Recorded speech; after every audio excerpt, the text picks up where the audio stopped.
susah hilangnya cepetnya. Coba kalau masih muda-muda begini, tolong deh jangan terpengaruh ke samping ya, baik drinking maupun darling. Udah konsen belajar, takutnya ke bawah bahasa-bahasa anak alay, ngaji ogah, belajar nggak mau, sama orang tua songong. Bapaknya cakep namanya Abdullah, biar gaul dipanggil bokap. Ibunya cakep namanya Fatimah, biar gaul dipanggil nyokap. Digabung bonyok. Gaya hidup gaya alay, masuk kubur kayak Olga, mati muda, ke bawah bahasa alay. Ditanya muncul akhir, man rabbuka? Kasih tahu nggak ya? Ditanya lagi, waman nabi nggak? Mau tahu aja kok, mau tahu banget. Makin gergetan, api neraka panas terus gue harus bilang Joko wow gitu. Alay. Yang pertama yang didoakan oleh Nabi Allah Ibrahim untuk anak cucunya, Rabbana liyuqimus shalah. Lagi ada apa kan? Lagu Balang itu apa kan? Coba dan nyanyi kan, cuma diganti sama Ustaz dalam rukun Islam. Ya. Rukun Islam yang 5, syahadat, sholat, zakat. Puasa jangan zakat, mana jangan zakat orangnya. Rukun Islam aja udah jangan kamu tunjukkan, udah salah udah. Rukun Islam masih lupa Pak. Habis sholat puasa, zakat puasa dulu. Ini tadi tuh berantemnya dia. Rukun Islam kenceng sama lagi. Rukun Islam yang 5, syahadat, sholat, puasa. Begitu. Zakat baru zakat untuk si Fafa, haji bagi yang kuasa. Siapa tidak sholat,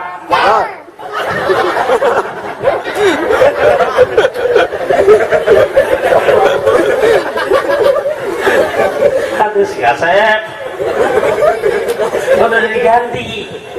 Kalau kemarin benar meletus balon hijau, betul udah diganti mah deh.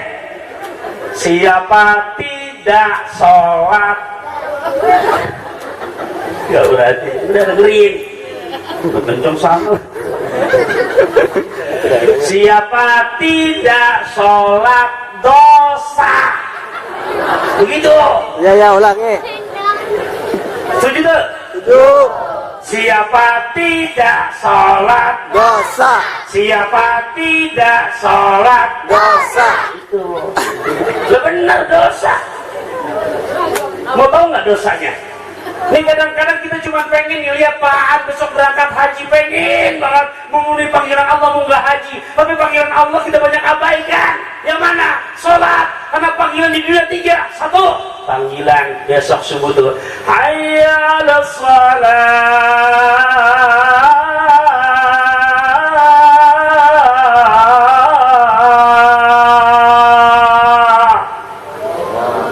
Kalau di Mekah subuhnya 2 kali tuh.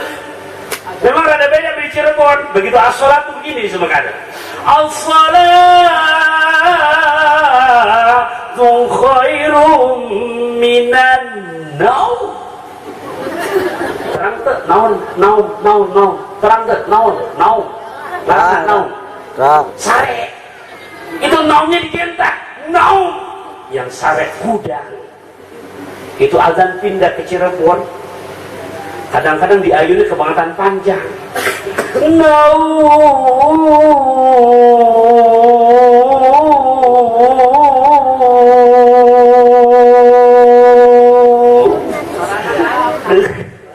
Dengar naumnya diayun panjang gitu, tetangga mesin jawabannya bukan sodak tau borota, malah diledek.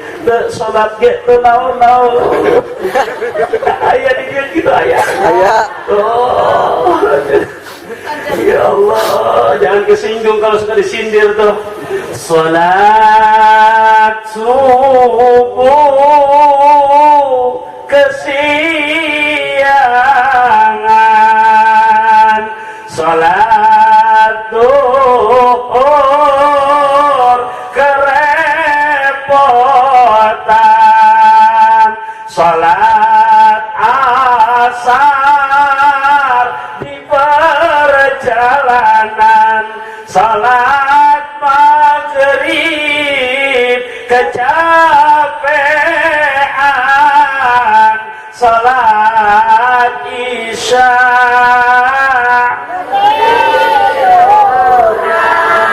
Ini apa kena pengalaman ya? Salah cuy. Oh, ya Allah, yuk kita terus lagi tadi. Siapa tidak sholat Dosa. dosanya. Tolong yang di depan, yang di tengah, yang di belakang jangan baga budek, dengerin. Dengerin. Bro, dosanya serem banget loh. Tuh Neng. Kita pengen ngelihat Paan menurut panggilan Allah, rukun Islamnya kelima, tapi kita kadang-kadang panggilan yang pertama kita masih abaikan. Kalau kita lihat Nabiullah Ibrahim begitu ditinggalkan Ismail, ditinggalkan Siti Hajar, yang pertama yang diminta, Rabbana liyuqimus sholah. Satu, adek bantuin lagi dek. Siapa tidak sholat Dosa. Syekh Muhammad Maulana Zakaria Al-Kandalawi dalam himpunan Fadhilul A'malnya di halaman ke-107 mengutip bahasa Kanjeng Nabi besar kita Muhammad. Buat mereka yang berani meninggalkan sholat 5 waktu, satu, berani meninggalkan sholat fardu subuh, dosanya adalah kelak Allah benamkan ke jurang api neraka sampai 60.000 tahun. Dengerin, jangan belakang budak ini, dengerin. Subuh, Bu, saya ngomong kecepatan gak Bapak Ibu nih? Mudah dipahami? Baru sholat apa tuh barusan? Subuh. Siapa tidak sholat Dosa. satu subuh, terasnya Ya. anak kedua zuhur, berani meninggalkan sholat fardu zuhur bil ghairi udhri karena faktor malas, meremehkan, mengabaikan perintah Allah, dosanya adalah seperti membunuh 1000 orang muslim dan muslimah yang tidak berdosa. Sholat zuhur tuh udah berapa? Dua. Kecepatan enggak? Simpulnya kecepatan enggak? Tentu. Udah berapa? Dua. Udah dipahami? Udah. Yang ketiga, anak ketilu, yang ketiga, mana lagi? Asar. Dosa yang meninggalkan sholat fardu asar tanpa ada udzur syar'i, ancaman dosanya adalah seperti Abraha yang akan menghancurkan Ka'bah. Sudah berapa tuh Pak? Dua. Siapa tidak sholat Dosa.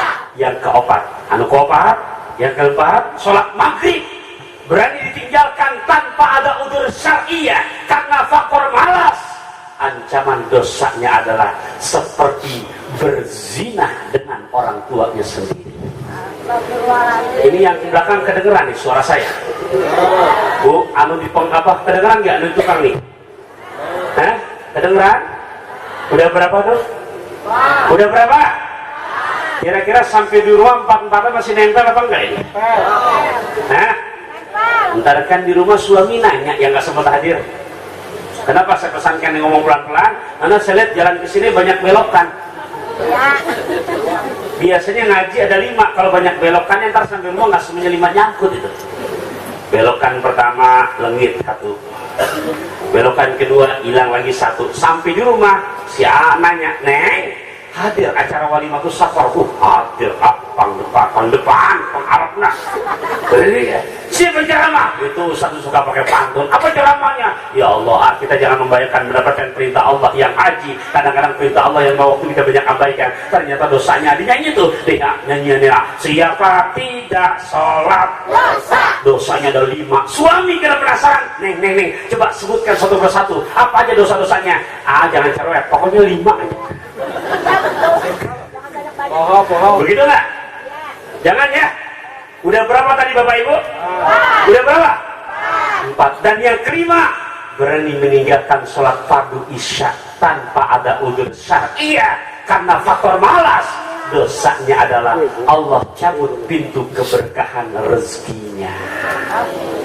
Jelas Bapak Ibu? Juga buat Paan 40 hari bisa di sana. Ya, terutama di Madinah yang namanya arba'innya jangan sampai ketinggalan. Ya Pak, arba'innya sayang karena sholat 1 waktu di Masjid Nabawi seperti sholat 500 waktu di Cirebon. Cuman bukan berarti ntar sampai Cirebon ya sholat lagi. Lah banyak. Ini orang-orang yang bahlul. Wah, sholat bahlul, oh bahlul. Iya, sholat di sana selalu ketinggalan. Wah, sampai Cirebon sholat nggak mau pakai ruku dan sujud. Nggak mau pakai ruku dan kita tegur sebagai gurunya. Kok sampean sholatnya pakai ruku dan sujud? Alasannya apa? Oh, saya di Mekah, di Madinah sholatnya pakai ruku dan sujud. Yang misalnya Mekah Madinah, kita periksa teman-teman hajinya, ternyata lagi di Mekah Madinah sholat ketinggalan mulu, pas giliran datang sholat jenazah. Kira-kira sholat jenazah pakai ruku sujud apa enggak? Enggak. Begitu sampai di sini nggak pakai ruku dan sujud, bukan salah Mekah Madinahnya, orang yang bahlul. Oke, kita teruskan. Sholat berapa tuh tadi? Siapa tidak sholat Dosa. tuh ancaman dosanya. Saya ulangi sekali lagi, subuh dosanya Allah benamkan ke jurang api neraka sampai 60.000 tahun. Zuhur dosanya seperti membunuh 1.000 orang muslim dan muslimah yang nggak berdosa. Asar dosanya seperti dosa Abraha yang akan menghancurkan Ka'bah. Maghrib dosanya seperti berzina dengan orang tuanya sendiri. Isya Allah cabut pintu keberkahan rezekinya. Nah makanya Nabi Allah Ibrahim yang pertama dia minta untuk mau panggilan Allah, ya Allah jadikan anak-anak cucuku walaupun aku tidak bersamanya tetap menjaga perintah sholat 5 waktu. 5 waktu. Dosanya udah paham kan tadi? Siapa tidak sholat dosa. Tuh yang pertama. Ternyata Nabi Allah Ibrahim doa lagi yang kedua. Rabbana liyuqimus shalah faj'al af'idatan minan nasi tahwi ilaihim. Yang kedua, ya Allah jadikan di tempat itu tuh, di tempat Siti Hajar ditinggalkan. Di mana di tempat? Doanya apa? Faj'al, jadikan ya Allah af'idatan, setiap hati minan nas yang ada pada manusia untuk cenderung datang ke tempat ini. Mohon maaf kalau kita ditawarkan haji atau umroh, kira-kira jawabannya hoyong atau enggak? Hoyong tuh. Nah di sini ya Bu, Bapak, makanya buat Pak Aan dan juga Nyai Fatimah, juga buat saudara-saudaranya yang lainnya calon dufur rahman Allah, bukan kata saya, tolong perhatian. Syekh Zainuddin bin Abdul Aziz Al-Malibari lewat irsyadul ibadnya mengutip suatu kejadian yang pernah dialami oleh Abdullah ibn Mubarak ketika beliau sedang haji, sudah selesai wukuf di padang Arafah, sudah selesai tawaf ifadahnya, sudah selesai melontar jumrah ula usur dan akobahnya, ketika sedang i'tikaf di Masjidil Haram dalam kondisi sadar, tiba-tiba hadapannya Allah hadirkan 2 malaikat. Dialog itu. Kata malaikat yang pertama, ini tolong buat Pak Aan dan juga buat rekan-rekannya yang insya Allah tahun ini akan menjadi wufur rahmani Allah. Ternyata dialog 2 malaikat begini dialognya. Kamu tahu nggak yang berangkat haji tahun ini berapa orang jumlahnya? Dia jawab berjumlah 600.000 orang. Berapa? 600.000. Ribu, ada ribunya. Seberapa sedikit loh. Kamu tahu nggak? Dari 600.000 orang yang keterima berapa orang? Yang keterima cuma hanya hiji, hanya sorangan Bu. Seorang yang diterima. Orangnya di mana? Lagi nggak ada di Mekah, lagi nggak ada di Madinah, lagi tidak ada di padang Arafah. Di mana orangnya? Ada di kampung halamannya. Bayangkan dari 600.000 orang yang keterima cuma seorang, dan orangnya nggak lagi di Madinah, orangnya nggak lagi di Mekah, orangnya nggak lagi di padang Arafah, tapi di mana? Di kampung halamannya. Terus kenapa nggak dicerita? Penasaran? Penasaran? Kasih tahu nggak? Apaan? Ya.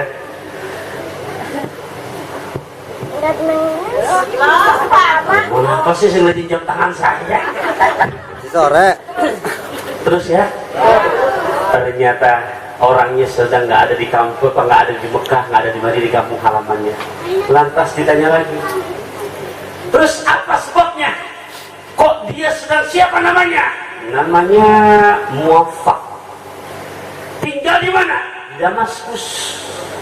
Pekerjaannya apa? Tukang sol sepatu.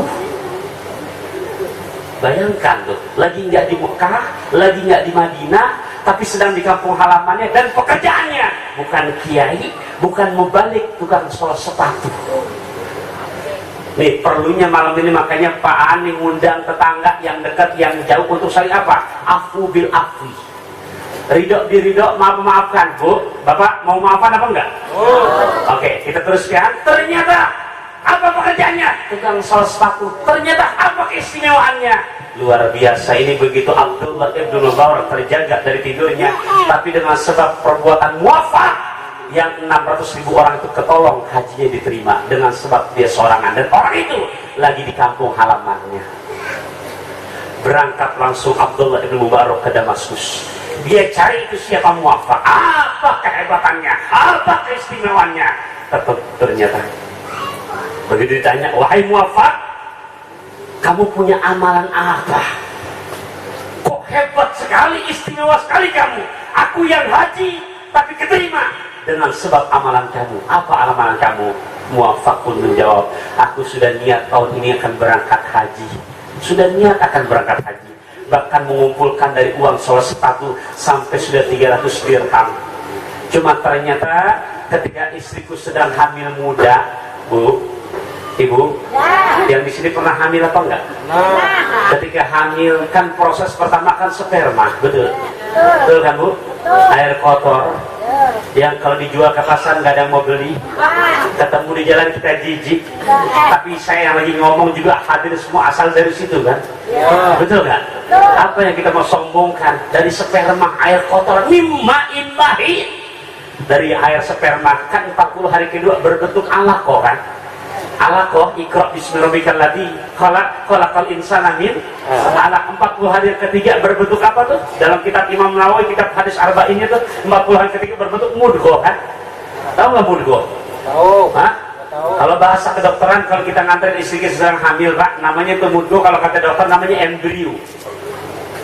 Kan orang sini embrio. Ya. Kalau nggak kenal embrio begini dah. Di sini masih banyak solokannya. Ya. Sebelum proses jadi kodok ada namanya cebong, terang cebong. Cebong banget. Yang burui. Nah, sebelum jadi kodok tuh, begitu tuh embrio. Nah, selesai 40 hari ketiga, perempuan yang sedang hamil mengalami proses masa ngidam. Wah, Bu, bener nggak? Itu yang dipengen macam-macam, Pak. Pagi-pagi pengen megang kepala kereta. Pagi-pagi. Tapi kalau ibu di sini saya yakin ngidam enak kalau ngeliat duit ya. Oke, ya. Ternyata kata muafak cerita begini, istriku sedang hamil muda. Ternyata ketika dia sedang ngidam, mengendus bau masakannya begitu nikmat. Apa kata si istri? Tolong biar bagaimana, ini Neng pengen makan nih buah apa namanya bau makanan ini. Dasaran suami si muafak, suami siaga. Dia berangkat, dia cari tuh dari mana sumber makanan itu. Begitu dicari ke tetangga, enggak ada. Tangga sebelah, enggak ada. Terdapatnya dari sebuah gubuk yang ada di penghujung arah masuk ke hutan. Dia beranikan diri, dia ketok tuh pintu gubuknya. Dia beri salam, keluarlah perempuan tua. Ternyata apa kata muafak? Wahai ibu, mohon maaf, istriku sedang hamil. Dan ketika sedang ngidam saat ini mencium bau masakan yang begitu sedap. Aku cari dari rumah ke rumah, ke tetangga, ternyata muncul dari gubuk ibu. Kalau ibu izinkan, tolong berikan sedikit buat menghilangkan rasa penasaran istriku yang sedang hamil, yang sedang ngidam.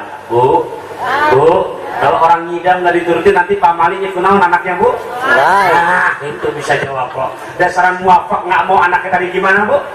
Dia minta, ternyata apa kata si ibu nih yang punya gubuk? Dia jawab, maaf Tuhan, hadza lahmun halalulana wa haramun alaik. Ini Tuhan, aku jelaskan, ini dagingnya sudah aku olah, halal buat kami, tapi haram buat Tuhan. Mungkin nggak ngerti di muafak, Pak. Apa kata muafak? Tolong ibu jelaskan maksudnya gimana? Kok halal buat ibu, haram buat kami? Apa kata si ibu? Ini yang aku sedang masak adalah bangkai keledai.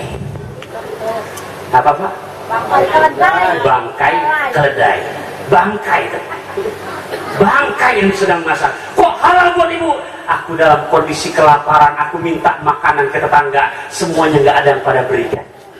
Anak-anakku yatim sudah 3 hari 3 malam nggak makan. Aku cari ke hutan, cuman dapat bangkai. Ini yang sedang aku olah adalah bangkai keledai. Lihibzil hayat at-tururah tobihul makzurat. Daripada anak-anakku mati kelaparan, yang sedang aku masak adalah bangkai. Halal buat kami dalam kondisi kedaruratan, haram buat Tuhan yang dalam kondisi kecukupan. Bu, si muafak mendengar tangganya begini, langsung tuh dia pulang. Itu uang yang buat berangkat haji, dia nggak jadi, dia berikan kepada tetangga yang sedang kelaparan ini. Dikatakan, ya Allah, cukuplah hajiku di depan pintu orang nggak punya ini. Padahal nggak sedang berangkat haji, tapi dengan izin Allah yang 600.000 orang ketolong dengan sebab amalan muafak yang baik sama tetangga.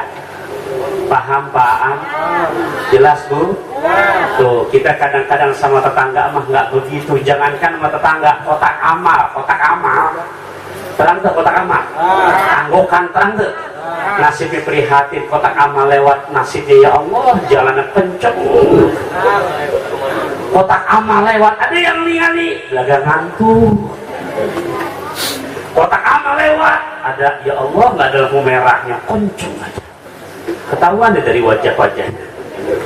Oh iya, kotak amal lewat tuh duit banyak. Ada warna merah, angka depan 1 nolnya 5, betul? Ada warna hijau, maaf biru, angka depan 5 nolnya 4, betul? Ada warna hijau, angka depan 2 nolnya 4, betul? Ada warna merah kumuan, betul? Ada warna coklat, ada bule, angka depan 5 nolnya 3, betul? Ada juga silver abu-abu, betul? Ada juga hijau, rada lecek, bau amis, ada boloknya, betul? Ada juga yang boleh dibuat nyambit berasa, ada kan? Kira-kira kalau kotak amal lewat mana yang dicemplungkan? Nah, kotak amal lewat itu uang berdebat. Kotak amal lewat itu uang berdebat. Apa kata warna merah? Kata warna merah ngomong gini, pasti aku yang dicemplungkan karena aku paling senior. Teriak itu Pak yang warna biru. Apa kata warna biru? Ah, kalau masih ada saya mah nggak bakalan dipakai. Teriak lagi tuh warna hijau. Apa kata warna hijau? Hei, kalian berdua jangan berdebat, paling aku lagi yang mewakilkan. Teriak lagi tuh Bu, warna merah keunguan. Begitu merah keunguan mau keluar, dihadang lagi sama warna coklat terhadap bule. Begitu coklat mau keluar, dihadang di depan komentar begini, hei, kalian kan murid lama, masih ada murid baru silver abu-abu. Berapa? 2000 mau keluar, dihadang lagi, lebih seram di depan tuh. Apa kata yang di depan komentar? Hei, kalian kan murid-murid lama, yang di depan berikutnya udah paling lecet, bau amis, dia bawa golok lagi. Berapa? 1000. Begitu 1000 mau keluar, dihadang lagi. Apa kata yang di depan komentar? Hei, kalian kan di bagian doang berasa, tapi kalau masuk kotak nggak ada suaranya. Masuk surga gope. Kuburannya nggak pakai AC. Yuk, ya, tolong ya. Tuh, ternyata muafak keterima hajinya, padahal nggak ke Mekah. Kenapa? Karena betul-betul menghormati kepada tetangganya. Nah, makanya malam hari sengaja yang jauh, yang dekat, masih dalam rangka halal bihalal, diundang sama Pantar masuk saya. Bu, seneng nggak diundang ke sini? Kira-kira pulang bawa tentengan apa enggak? Wah, penting. Ibu yang dekat tadi bawa tentengan, apalagi saya yang jauh. Tenang Pak, tenang, jangan dipikirin, jangan ya, yang penting usaha itu. Insya Allah api udah, ayam pitik dimakan tinggi coba kalau teng, ada pasir bungkus tinggal ditenteng. Ya tuh yang kedua yang diminta oleh Nabi Allah Ibrahim, ya Allah. Nah makanya buat kita pengen nggak berangkat haji? Pernah dengar nggak di Jakarta ada seorang kiai besar, ulama besar yang bernama Al-Maghfurah Kiai Haji Abdullah Syafi'i? Pernah dengar nggak? Dia nama kiai, nama kiai loh, nama artis saja hafal bah. Itu Bu, di Jakarta ada pesantren namanya Asy-Syafi'iyah. Pernah dengar kan Pak? ya. Saya kebetulan juga pernah jebolan dari sana, ya, masih zaman saya kecil kayak adik-adik nih, ya, beliau masih ada Al-Maghfurah Kiai Haji Abdullah Syafi'i, ya, tokoh ulama Betawi kenamaan dan terkenal. Sekarang pernah anaknya jadi menteri peran wanita, Ustazah doktor kan, Tuti Alawiyah. Pernah dengar? Ah. Nah, Tuti Alawiyah tuh pernah dengar kan? Ya. Pernah dengar? Nah ini orang tuanya sering mau ceritakan, ya. Atau mungkin pernah dengar nggak Kiai Haji Abdul Rashid? Ya. Pak, pernah dengar kan? Sekarang pimpinan pesantren Al-Quran di daerah Pulau Air tuh, Sukaraja, Sukabumi. Pernah dengar kan Pak? Ini saya mau ceritakan bapaknya, Kiai Haji Abdullah Syafi'i. Ketika beliau sedang ngajar pengajian di daerah rumahnya Bali Matraman, Jakarta Selatan, ada seorang kakek namanya, orang Tanabang, namanya dipanggil Kong Jadun. Siapa namanya Pak? Kong Jadun. Sebelum ngaji dia tukang gelarin karpetnya, dia curhat sama kiai. Kiai, ya Kong, doain saya pengen banget berangkat haji. Kata si Kong Jadun tuh. Kata siapa? Kong Jadun. Lantas si kiai nanya, Kong, pekerjaannya apa? Tukang tambal ban sepeda. Tukang tambal apa? Kira-kira kalau secara logika mungkin nggak untuk ongkos tambal dan sepeda bisa berangkat haji? Logika nyambung nggak? Jika sembung makan ojek nggak nyambung deh, nggak nyambung kan? Dia tambal dan sepeda berapa mahalnya sih? Kalau dikumpulin kan banyak. Nggak nyambung, ongkos haji mahal sekarang. Banyak berapa? Habis berapa juta? Berapa? 35 juta. Ngumpulin selama berapa tahun? Ini nungguin 5 tahun kan, dari 2010 kan? Ongkos tambal sepeda, ntar bini nggak makan apaan?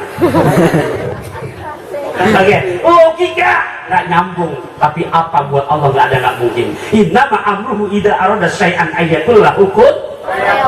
Ngomong nih Kang Jadul sama Kiai, pekerjaan apa? Kata Kiai, tukang tambal dan sepeda. Udah, ya kaum didoakan, mudah-mudahan tahun ini berangkat haji. Kata si Kiai. Dilalahnya emang si Kong Jadul nih, ya Allah, kalau sore tuh dia punya musola wakaf daripada orang tuanya, mertuanya, selalu tuh sebelum jam 6, jam 5 udah dihidupin mikrofon, dia baca puji-pujian. Dia baca tuh, Ya Rabbi bil Mustafa balin sidana waghfir lana ma madha Ya Rabbi bil Mustafa sidana waghfir lana ma Nah, terusannya buatan dia sambil dikata-katain sama tetangganya tuh, Ya Allah ya Rabbi tambahkanlah saya rizki, naik kapal pergi haji, bisa ziarah ke makom Nabi. Ya Allah ya Rabbi tambahkanlah saya rizki, naik kapal pergi haji, bisa ziarah ke makom. Kata tetangga nih yang tiap hari dengar Kong Jadul lagi stres, dikatain gila. Penilaian tetangga, tapi penilaian Allah kita nggak tahu doa-doanya dan lisan yang mana Allah ijabah. Ternyata tinggal 3 bulan lagi mertuanya mau berangkat, ternyata mertua lakinya meninggal dunia. Tungguin, jangan menerusin aja, tungguin. Karena Jadul mantu, kalau masih ada anak dulu. Bu, Pak, ternyata dikumpulkan sama si nenek nih, anak ada 2, yang satu udah besar, mau nggak berangkat haji gantiin almarhum papanya. Emang dasar mungkin ada hidayah belum keketuk hatinya. Apa kata si anaknya? Nek, saya minta mentahnya aja deh. Diajak berangkat haji minta mentahnya sambal geledek orang muda. Iya, minta mentahnya. Yang kecil belum cukup umur, si neneknya lagi galau. Duduk ngadep ke kiblat, lagi galau tuh jam 5 sore, tiba-tiba suara masuk, Ya Allah ya Rabbi tambahkanlah saya rizki, naik kapal pergi haji, bisa ziarah ke makom. Diulang lagi tuh,